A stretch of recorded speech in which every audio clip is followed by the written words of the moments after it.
Hi my friends! So I am reading our next book, which is Beauty and the Beast. And Belle dreams of leaving her small town life, but she gets more than she bargains for when she becomes imprisoned in an enchanted castle with a mysterious beast. Will she learn to love him and break the curse before it's too late? Let's find out. Alright, so here is our lovely picture. Here's the castle up here and the beautiful sunlight going through the forest. And here is our cover page. The title is Beauty and the Beast. And down here it says Disney Press. They're the ones who own the copyrights and the rights to the picture, the story, and the book. Once upon a time, a selfish young prince refused to give an old beggar woman shelter in his castle. But the old woman was really an enchantress. As punishment, she turned the prince into a terrifying beast and cast a spell on everyone in the castle. Giving the beast a magic rose, she said, "This will bloom until your 21st birthday. If you learn to love another and earn that person's love before the last petal falls, the spell will be broken. If not, you will remain a beast forever."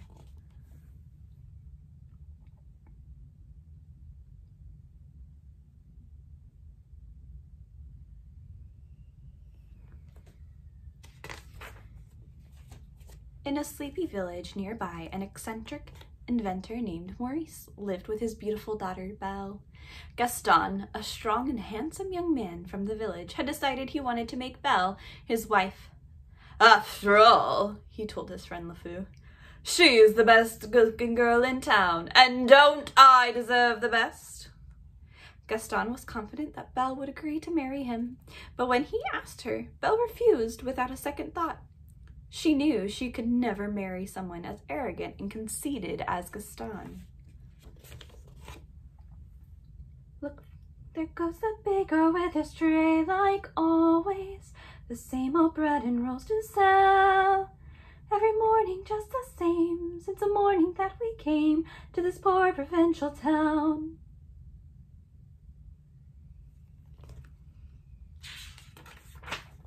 One day Maurice set off for the fair with his latest invention. As night fell, he lost his way and had to seek refuge in Beast's castle. Maurice was welcomed by some friendly enchanted servants, including a candelabra named Lumiere, a clock named Cogsworth, a teapot named Mrs. Potts, and her son, Chip, a teacup.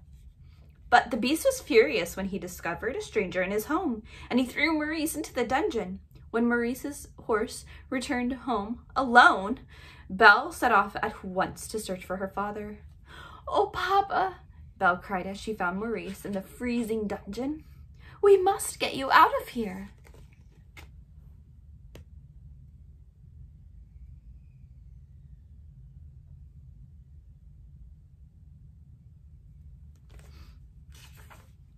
Sensing danger, Belle turned around.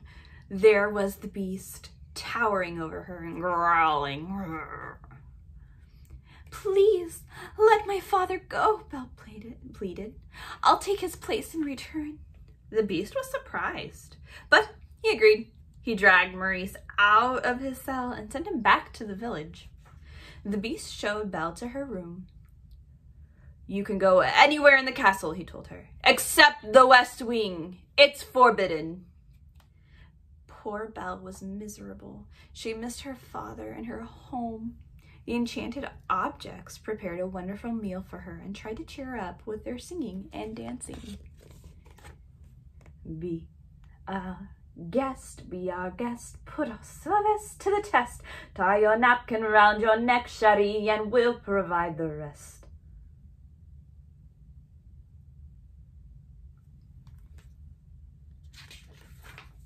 Belle felt better, but now she was curious. Later that night, she wandered through the castle, soon found herself in the West Wing. There, among the broken furniture and cracked mirrors, she found the magic rose, its petals drooping sadly. Just as Belle reached out to touch the rose, Beast burst in, howling with rage. Terrified, Belle ran into the snowy night. Belle leaped onto her father's horse and set off blindly into the dark forest. Suddenly she was surrounded by vicious, hungry wolves. Just as the wolves closed in for the kill, Beast appeared through the trees. Fighting bravely, he drove the wolves away.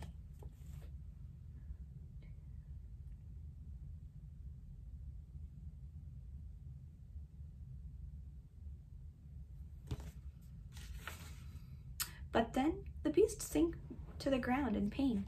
The wolves had injured him. Belle knew she could not leave him there alone. She took the Beast back to the castle and gently tended to his bleeding wounds. It seemed quite different now, and she was no longer frightened of him. Meanwhile, at the tavern, Gaston was still brooding over Belle, even though his friends did their best to cheer him up. Suddenly, the door burst open. "Help!" he cried Maurice. "Belle is being held by a prisoner by a monstrous beast." The men in the tavern burst out laughing. They thought Maurice was mad, but Gaston smiled to himself. He had thought of a way to make Belle marry him. Later that night, he met with a tall, sinister-looking man. Gaston began to tell him what he had in mind.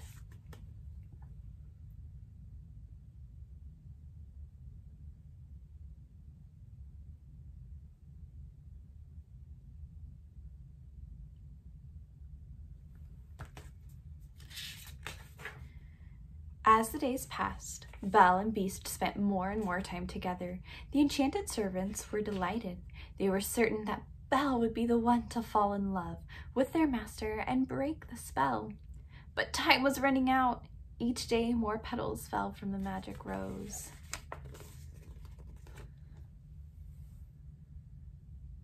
Ooh, it's a bit alarming, but there's something that I didn't see before.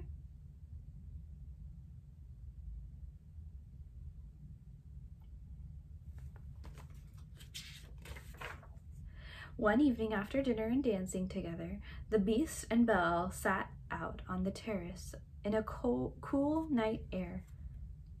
"Are you happy here?" asked the Beast.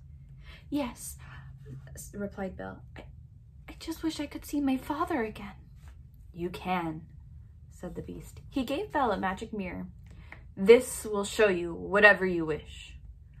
"Oh, thank you," exclaimed Belle. But as she gazed upon it, Belle saw her father lost, trembling with cold as he searched for her.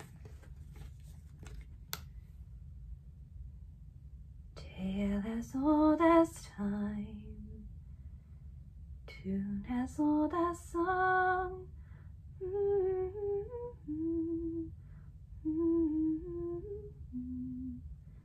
Beauty and the Beast.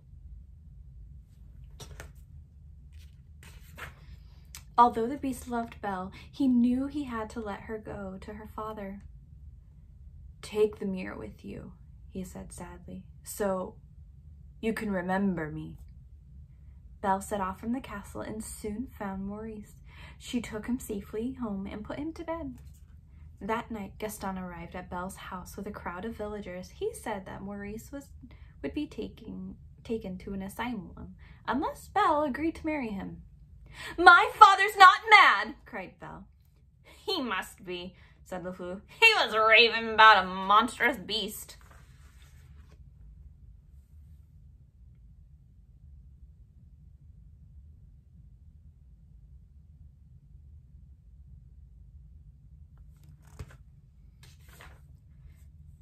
"The beast is real!" cried Belle. "Look, I can prove it!" She held up the magic mirror and the crowd saw the beast for themselves. They all shouted with fear and refused to listen to Belle when she told them the beast was kind and good. The men marched up to the castle, broke down the doors. Cogsworth led the enchanted servants in a brave defense of the castle. But the beast missed Belle and was too heartbroken to fight, even when Gaston beat him with a club and drove him off the roof of the castle.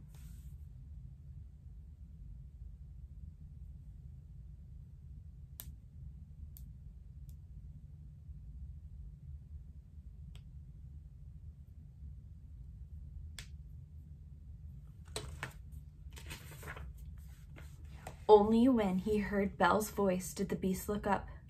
"You came back!" he cried, rushing to embrace Belle.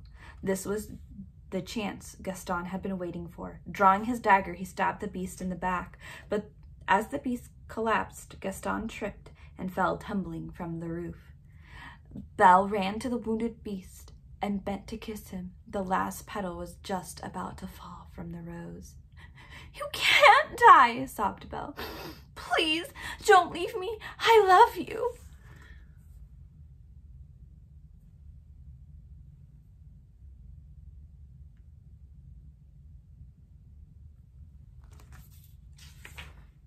Suddenly, a magic mist surrounded the beast, and before Belle's astonished eyes, he changed into the handsome young prince he had once been. One by one, the enchanted servants became human again.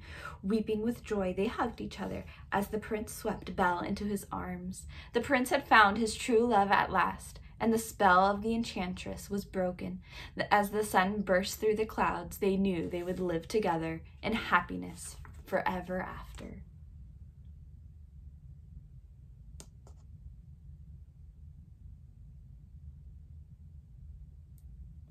And that, my friends, is the end of Beauty and the Beast. Thank you for joining along, and I hope to see you in the next video. Bye!